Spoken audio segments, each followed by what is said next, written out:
Hi folks, I'm Sean McCormick and welcome to the Lightroom blog channel. It's Friday and I've just noticed that my camera is slightly crooked. And so it's Photo Friday. And in today's video we're going to talk about the two lenses that I use all the time in studio.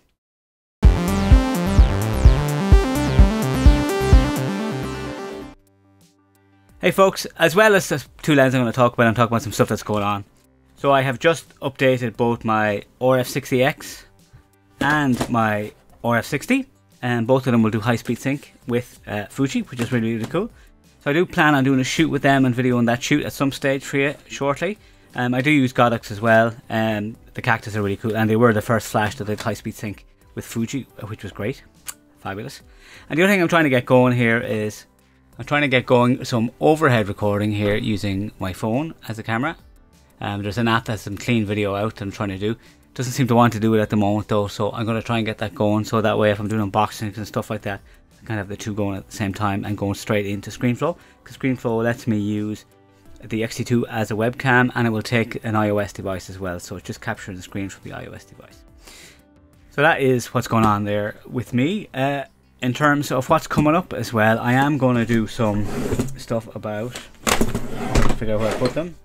Oh yeah, about adapters, so using adapted lenses from other camera systems. That'll be on it, and I'll probably have this Laowa lens, which is actually a shift lens for Canon, but I'm going to be using it with an adapter on the Fuji as well. So the idea with a shift lens is that you can move the plane of focus up and down, so it's useful for landscapes and things like that, and for architecture.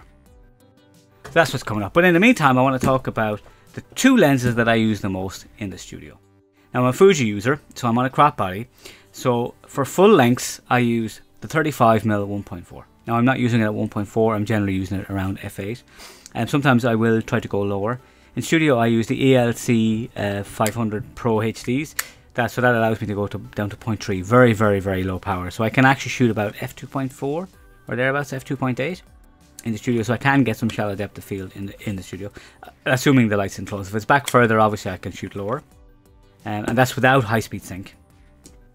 And then for my portraits, I'm actually just using the 60mm macro lens. Now, this gets a bad rep. People say the focus is terrible. I don't particularly have a problem with it. I've always found it to be okay.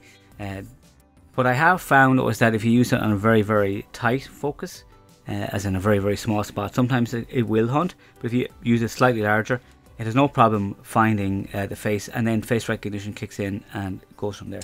So I find it to be very solid, especially using face recognition. Would I use the 56 over this?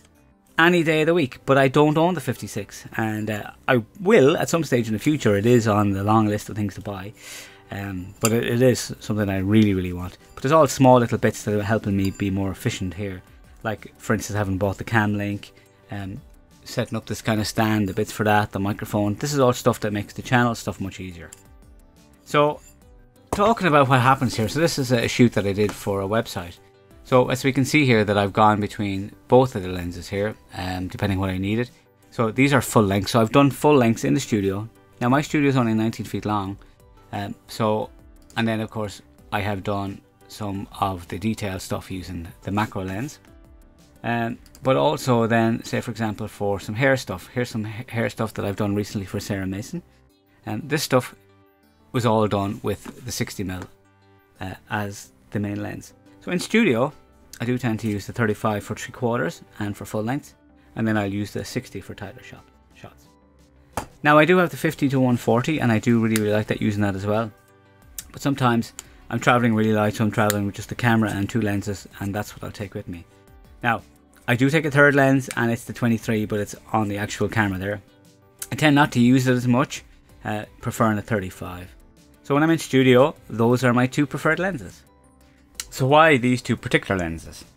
Well, the 35 offers reasonable compression, and I'm using a 6-foot backdrop because my back wall is only 13 feet wide. And there's a door in that wall, so I'm kind of limited with the space. So by using 35, which is 50mm equivalent, or 52.5 to be precise, it allows me to fit the person inside the background. So it's good for that, and it means I'm not always pinned against the back wall of the studio as well, which is good. The 60 is the equivalent of a 90mm on full frame, and 85 is generally accepted to be kind of the the sweet spot for portraits. Now longer is better as well in my opinion, but in this case I find the 60 to be a really, really nice portrait lens. And the type of compression and the problems it solves is that if you're using like I say a 50mm equivalent lens, you can get the nose looking a little bit bigger, which is not very, very flattering, whereas the 60mm or 90mm equivalent is a much more pleasing look on the face. And that is why I choose those two particular lenses for the studio. Folks, I hope that was useful information for you. Thanks for taking time to watch this. Subscribe if you haven't already, and of course hit the notification bell if you want to get notified. Please do share with your friends if you liked it, and of course thanks for watching. I'll see you in the next one.